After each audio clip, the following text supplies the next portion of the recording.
شیخوپورہ میں شجرکاری مہم کا آغاز کر دیا گیا۔ Chief executive officer education Sheikhupura میاں شفقت حبیب نے پودا لگا کر شجرکاری مہم کا آغاز کیا۔ تفصیلات بتا رہے ہیں ارشد پرویز۔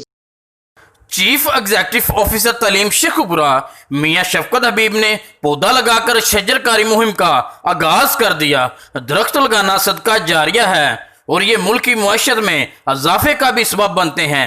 یہ بات سی ای او ایجوکیشن میاں شفقت حبیب نے government M C school Iqbal park میں مونسون شجرکاری مہم کے سلسلہ میں green and clean Pakistan program کے تحت پودا لگانے کے موقع پر کہی۔ انہوں نے کہا درخت فضائی آلودگی کو ختم کر کے فضا میں توازن قائم کرتے ہیں، جس سے انسانی زندگی پر صحت مند اثرات مرتب ہوتے ہیں، جس سے نہ صرف انسان بلکہ جانور اور پرندے بھی مختلف بیماریوں سے محفوظ رہتے ہیں۔ انہوں نے کہا کہ تمام سرکاری تعلیمی اداروں کے سربراہوں کو ہدایت دی گئی ہے کہ وہ اپنے اپنے ٹارگٹ کے مطابق مونسون شجرکاری مہم کے سلسلہ میں اپنے اپنے اسکولوں میں درخت لگائیں اور ان کی رپورٹ محکمہ تعلیم کو بھی بھیجیں۔